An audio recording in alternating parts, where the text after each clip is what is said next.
What's the story, Morning Glory? What's the word, Hummingbird? Thank you so much for joining my channel. This is going to be a review of the Real Housewives of the OC, Orange County, Season 16, Episode 1. So after watching Episode 1, I already know that this is probably going to be a very tough season to get through because I think the very first episode should grab your attention, and definitely the previews for the season or for the first half of the season should grab your attention. And it didn't either for me. Heather Dubrow is back, and I'm glad because I don't see how they could have had a season without a Heather Dubrow. Only because she's like one of those. She's a mainstay. You know, she was gone for I don't know how many years from the franchise. Now she's back, and I think they had to pay her a ton of money to come back because she basically has to fill the shoes of Vicky, Tamra, and yeah, Vicky and Tamara for sure because they were staples, and they're gone. And we didn't have Vicky last year. I think we didn't have Tamara either, right? Was Tamara there last season? No, she wasn't. We didn't have them the last two seasons, I think, and yeah, it's been kind of a struggle. Shannon can't really do. I don't know. I don't know what's happening with this franchise. I really think that for the money that they paid Heather to come back, and I don't know how much that was. I'm just assuming that they paid her a lot of money because there's nothing going on in the OC. I'm just assuming that they paid her a lot of money. And by looking at that house, she wasn't going to come back for some pennies because she doesn't need it. They need her more than she needs the show. So, the money that they paid Heather, I think they could have gotten rid of everybody and gotten a whole brand new cast and paid an entire new cast the same amount that they paid Heather. I don't know, but I don't understand why they feel the need to keep the same old faces. Why not just start fresh, start new? Why are we hanging on to Gina and Emily? Why? Why do you have to go broke to bring back a Heather Dubrow? Why? Just start all over. Anyway, so it starts off with Heather and her family. They're having breakfast in the kitchen. She has her own chef. I don't know if he lives there or if there's like a little house connected to the big house that he lives in, or if he just comes there every day. But he seems like he appeared a lot in this episode. So he's cooking breakfast for the children. It's her four children, and Dr. Dubrow, Dr. Terry, he's there as well. She lives, and they're done building their home. I don't know how long it took them to build their home. I think the last time she was on the show, which was around I don't know when the last time she was on. Was it 2015? I have no idea. The house was still in progress. Now it's 100% completed. 22,000 square feet mansion. She lost count trying to count all the rooms. We have no idea how many rooms this house actually has because there are rooms within rooms within rooms.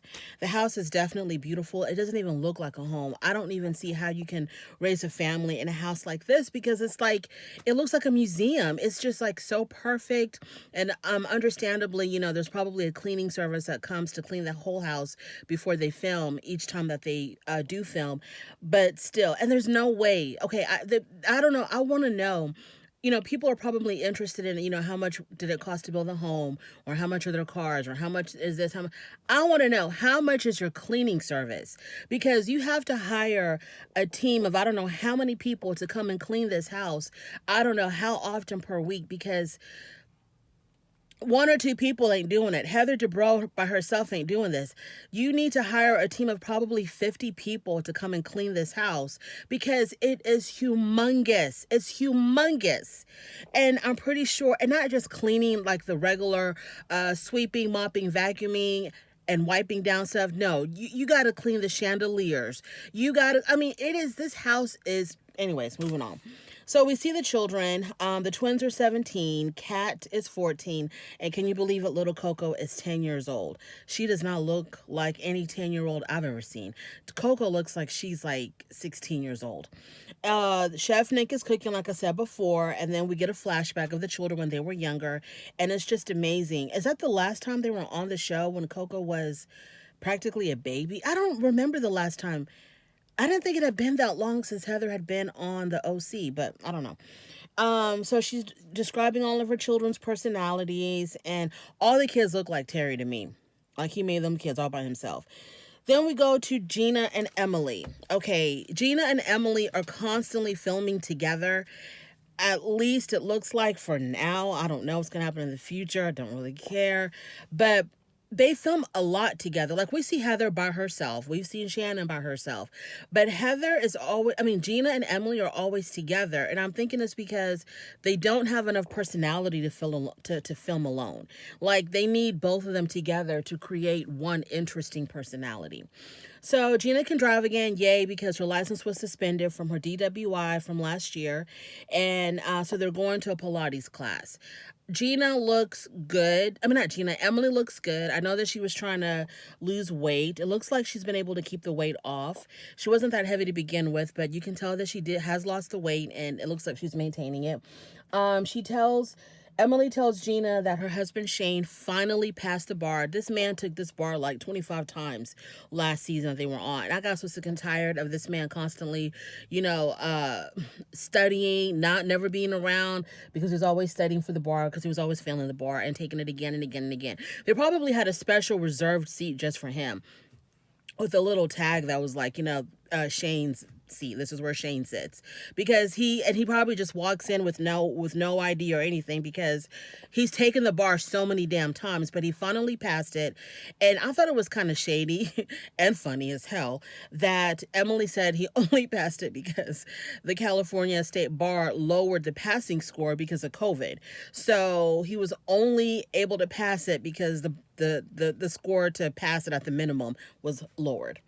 And I was lowered to 1390. And so Gina talks about her boyfriend Travis. She's really good with the kids and blah, blah, blah. I think we had met Travis for the first time last year. Now, Gina and her ex-husband, they're co-parenting, and they had an issue. I think it was last season. Was it last season? They had an issue with, there was like a domestic violence issue between them. I remember now, because Gina and her ex-husband, what's his name, Matt, they were kind of going back and forth with their relationship at one point before they decided to finally call it quits. There was like this huge mystery of, did she file for divorce, or why hasn't she filed for divorce yet, or how are you married but living separately? There was like that huge mystery there. But anyways, they're finally divorced, but there was some type of domestic violence issue. I don't remember if it was before the divorce or after. I really don't remember, because Gina is just not that interesting to me. Anyway, so she was crying about that in her confessional, because it was really hard for her to make her victim impact statement. And she was toggling back and forth on whether or not she should make the impact victim what am I talking about? The victim statement, impact victim statement. So she finally decided to do it. So she gave her statement to the court, and she said that it was really difficult to see her ex-husband stand in front of the judge and say the words, "I'm guilty, Your Honor," because it just made her so sad and, brokenhearted. Obviously, because she's thinking about her children and the fact that their father has to plead guilty to hurting their mother. And she says, but the positive side is that it shows the children that their mother was able to stand up for herself and do the right thing because she was violated, and that the father was able to take responsibility for what he did.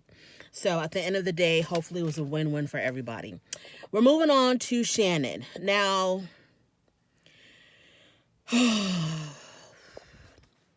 whereas Emily and Gina are extremely boring, to me, Shannon is extremely annoying. She's very annoying to me. It's really hard for me to stomach Shannon. And it's not a personal thing, obviously, because I don't know this woman, but to watch her, it's difficult. It makes me angry to watch Shannon. So she's shopping with her daughters. And you know what? The funny thing about Shannon and her family, her kids don't look like either her or her husband. I've always wondered about that. Now, maybe the older daughter might resemble Shannon or her husband. I don't know. But those twins do not look like Shannon or her husband. Not at all. Not at all. I just wonder. And every time I look at those twins, I'm trying to find something some type of resemblance between them and their parents, and I just don't see it. I don't see it at all. Um, or do they use donor eggs and donor sperm to conceive the twins? Like, what's going on here? So, anyways, the twins have grown up. Sophie, which is the oldest daughter, she went away to Baylor University in Texas to go to school, and that was really difficult for Shannon because Shannon is a major she's like a control freak, and she likes to, and she's very overly protective of her children. And so, her daughter deciding to go out of state to college was very difficult for Shannon. And when they're in the boutique shopping, Sophie says to her mother, well, how would you feel if I stayed in Texas forever, for the rest of my life, because she really likes it down there. And Shannon, of course, wasn't happy about that. And then Shannon tells one of the twins, you look very skinny. And the twin says, thank you. And I was wondering, what does that say? Even though that was a very casual moment, to me, it spoke volumes because, there's a lot of young women who deal with eating disorders and body image disorders.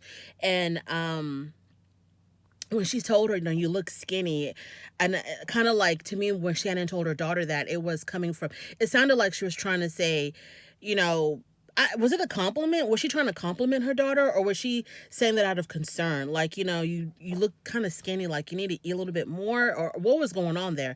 And then for her daughter to say thank you as if it was a compliment, or maybe she was just being flippant with her mom. She's being sarcastic with her mom. But anyways, I kind of didn't like that scene. It didn't make me feel comfortable at all, because I was kind of like, what kind of message is that saying to tell someone you look skinny and they say thank you?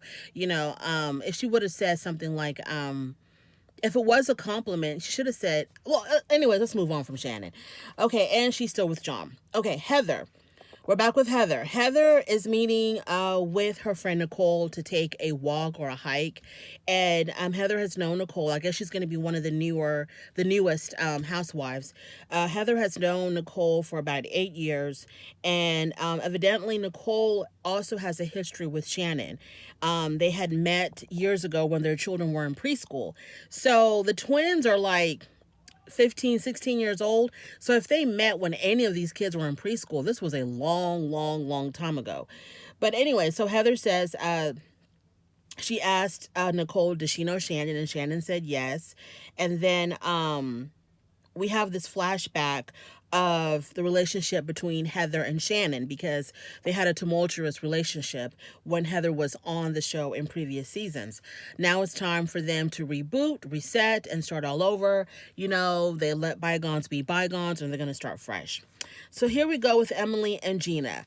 They go to Gina's, I don't know what this woman is. She does I don't know if she was an actual doctor. Her name is Dr. Jen.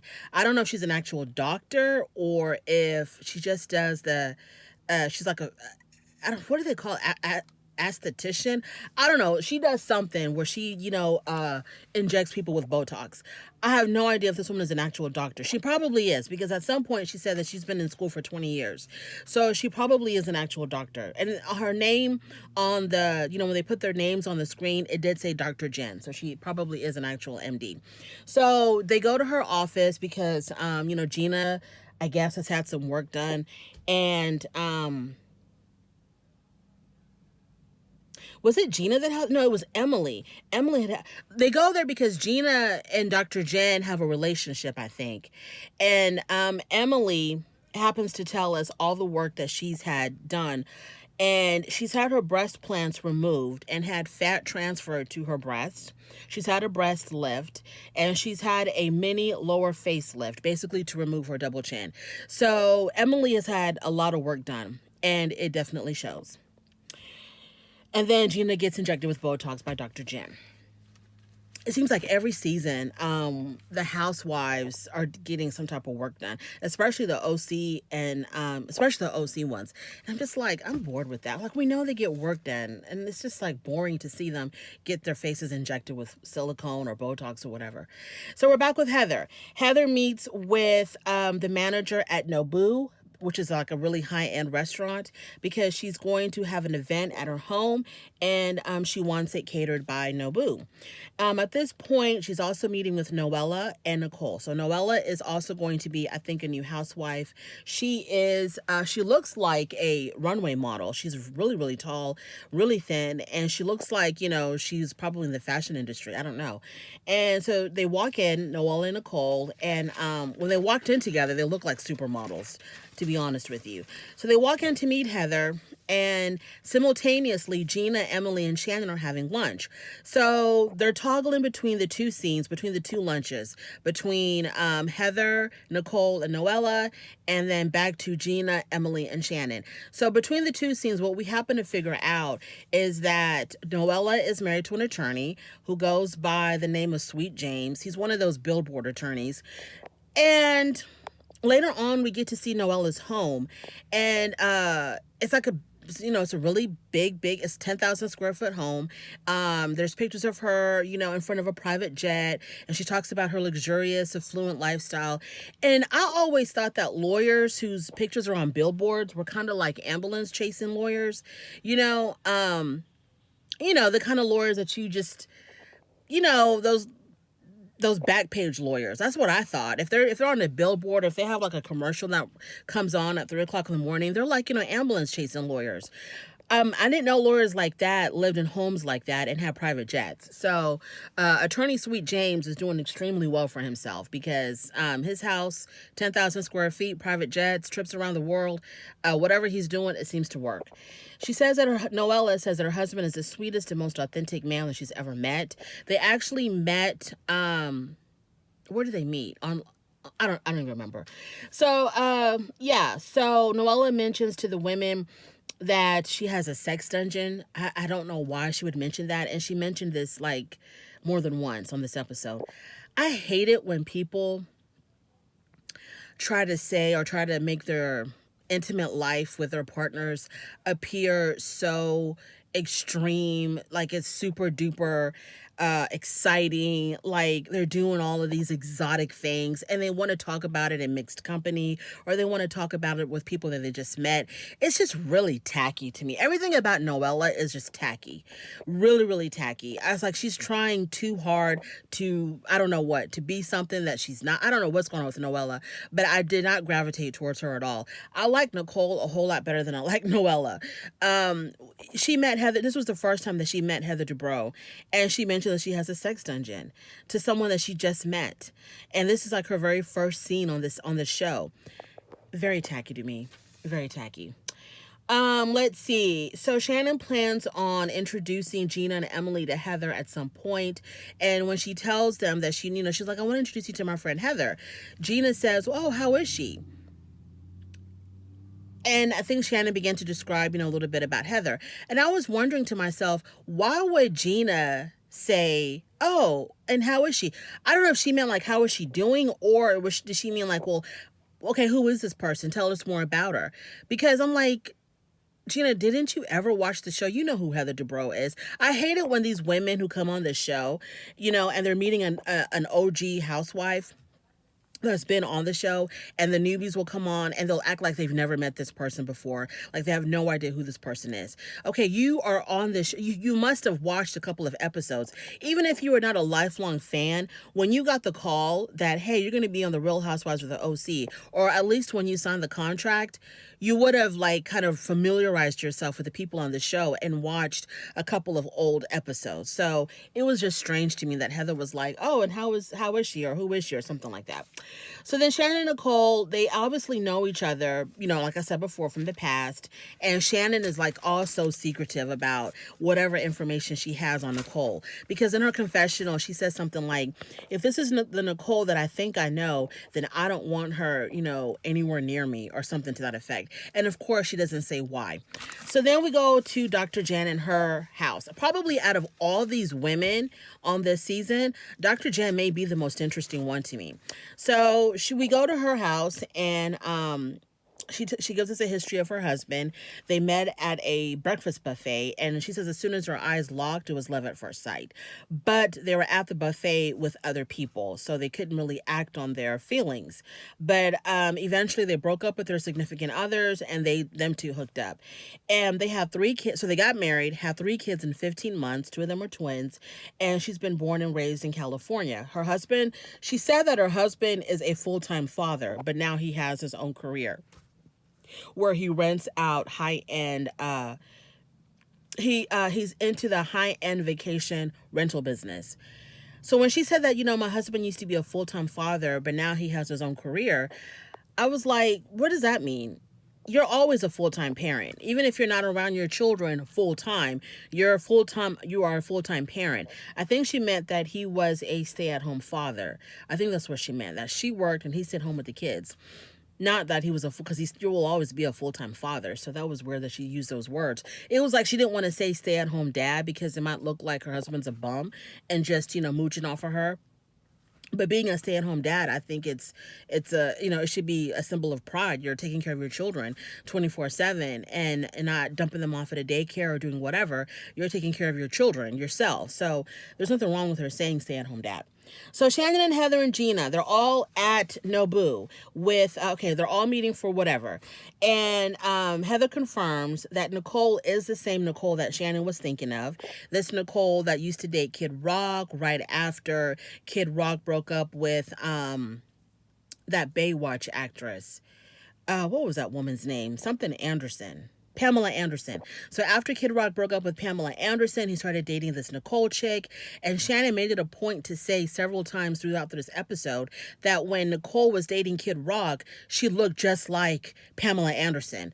Okay, so what's your point about that? That she had blonde hair and big boobs? Like, what is your point? Don't half the women in California look like that? In LA, don't they all look like that? So she kept on saying, yeah, she looked just like Pamela Anderson when she was dating Kid Rhoc. Well, now she doesn't look like Pamela Anderson anymore. She looks even better than Pamela Anderson, I think. I thought Nicole was a very attractive woman. And but she mentions that. And so Heather was like, yeah, that's the same Nicole that you were talking about.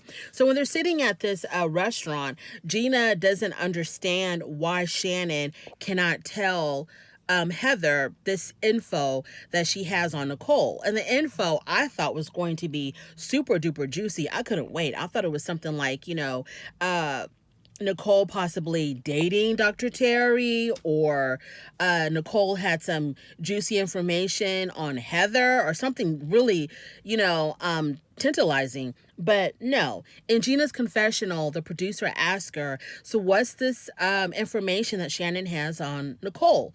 And Gina says that at some point, I think Nicole was a patient of Dr. Terry, and I don't know if she was a patient or not, but she filed a lawsuit against him. And that's the tea that Shannon has on Nicole, that she doesn't want to tell Heather about, and that she swore Emily and Gina to secrecy about revealing. And I'm just like, what? Shannon, you are already unbearable. You are already extremely unbearable. That's the hot tea that you had, that this woman filed a lawsuit. I'm pretty sure as a doctor, as a celebrity doctor, as a very famous doctor, where, people know that he's loaded, people are probably filing lawsuits left and right. Doctors are always getting sued. It doesn't mean that they're liable. They're always getting sued because people are always unhappy about something, especially when it comes to cosmetic surgery. If it didn't come out the way you expected it to, maybe, some people are like, I'm going to sue my doctor because my nose didn't come out as cute as a button as he promised that it would. And so I was like, that's the tea that you have, Heather? Get out. Shannon, please get out. Get the hell out of here. So yeah. And then, Heather invites them for a house tour because her house is nearby. So Shannon, Gina, and Heather go to Heather's mansion for the house tour. Now, this house is sick. This house is breathtaking. During the tour, we got to see more of it. And as soon as you open the door, you're already are like taken aback by how beautiful it is. Like I said before, it is 22,000 square feet. There is a chandelier in the foyer. I don't know how to pronounce it. Foyer. There's a chandelier as soon as you open the door in that little doorway area, well, that huge doorway area. There's a chandelier, and it's a beautiful chandelier, and it is made from semi-precious stones. Also, on the windows, on one of the windows, as soon as you walk into the home, there's an etching, a whole entire etching of like birds and a tree or something. And there are four birds, which represent, each one of their children. And then there are four eggs, like in a nest or something, I don't know. And those, not four eggs, two eggs. And those two eggs represent the frozen embryos that she still has. I thought that whole thing was weird. That whole conversation was weird. That was weird to me. That you have these two eggs representing your two embryos. Okay, your youngest child is 10 years old. Are they just going to be frozen forever? Like, what's going on here? How long are you going to keep the embryos? Do you have the option of destroying them or donating them? Or what's happening here? Why are you still keeping frozen embryos when it seems like you're done having children? Or maybe they're not. Okay, so then they go to Terry's office, and Gina asked, so does he actually work in here? And Heather said, no, it's just for show. Now that's money. You have rooms that are fully furnished that nobody uses, and they're there just for show. Then they go to her studio because during the COVID pandemic, she couldn't go do her podcast wherever she was doing it. I guess like at an actual studio. So she has a studio in her home where she hosts her podcast, and it's like a full blown studio. She's got a laundry room, a gym, like a real laundry room. I think there was somebody in there actually doing the laundry. There was like a maid in there actually ironing clothes. So she has like a full laundromat looking laundry room. She's got a butler's kitchen. She's got refrigerated drawers in her kitchen. It has so many intricate details, this house does. There are like rooms inside of rooms, bathrooms inside of rooms. I mean, this house is sick. Then we see a flashback of Shannon's former estate because Shannon used to live in the same neighborhood as Heather. And, as Shannon is going through Heather's home and looking at everything, you can tell that she's feeling some kind of way. And so Shannon says that, it's very reminiscent of her own house. She had a lot of the things that Heather has in her house. And she says that her old house had a lot of good memories, had a lot of bad. So we go into the whole thing between Shannon and her ex-husband and the memories of the home and the divorce and all of that. So I wonder if Shannon kind of feels, a little bit less than next to Heather. Anybody can feel less than. I'm pretty sure you probably have celebrities, A-list celebrities, who feel less than next to Heather Dubrow because that house is amazing. They go into Heather's bedroom, and Gina mentions that the bed looked kind of small. And Heather goes, oh, no, it's a California king, but the room is just so huge that it makes everything look small. And she had to have the furniture in the bedroom custom made, I guess. So I forgot why. It's so that it wouldn't look as small because it's a huge, huge bedroom. And then they go into the master bathroom. There's a drawer in there right next to the shower where there's hot towels, which, to tell you the truth, I really didn't understand. I guess if it's cold because I'm thinking if you come out of a hot shower, why would you want a hot towel? Because usually, it takes a while for your body temperature to cool down if you've taken a really, really hot shower. So I would not want to wrap myself in a hot towel if I've come out of a hot shower because I kind of want to cool down a little bit. Unless the room is extremely cold and your body temperature is going to drop fairly quickly, and then you would need the hot towel. I'm spending too much time talking about this woman's towels. Then we have the obligatory closet that looks like a mini boutique. It's huge. Just imagine the best, biggest closet you've ever seen in your life, and then multiply that by 10, and you'll have Heather's closet. Noella. So we go to Noella's home. We have more information about Noella. She goes to Nicole's house. She talks about how Noella herself, she's a stay-at-home mom, and she used to be Bronwyn's ex-best friend or something. So I guess we're going to get a story on why her and Bronwyn no longer get along. It seems like Bronwyn burned a lot of bridges when she was on the show. Everyone's getting ready for the party that Heather is hosting in her mansion.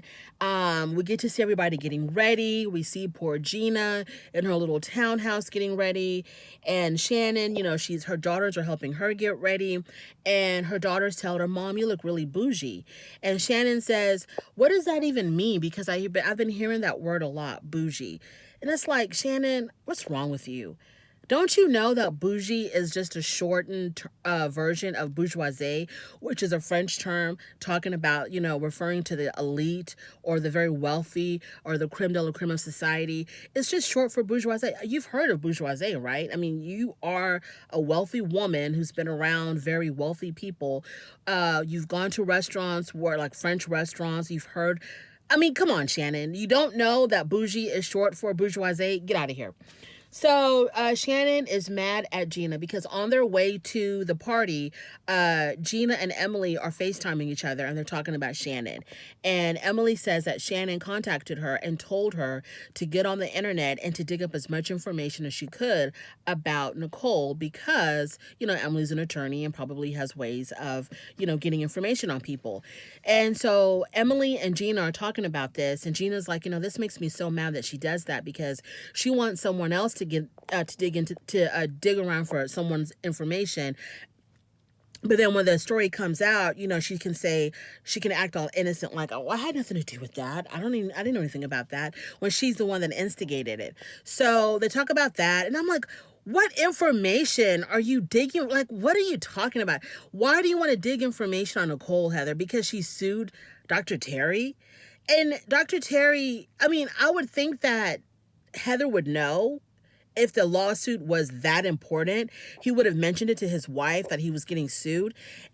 And if he didn't mention it to his wife, it probably wasn't that big of a deal. It's probably one of 20 lawsuits that are currently filed against him simply because he's an easy target. He's a very wealthy cosmetic surgeon in LA or OC or wherever they are in California. So maybe Heather already knows. Or if she doesn't know, maybe it wasn't even worth mentioning. Maybe his lawyers are handling it. You know what I mean? It's taken care of. They've settled. It's no big deal. He paid her, $5,000 or whatever and shut her up. And she's like, who cares about the lawsuit?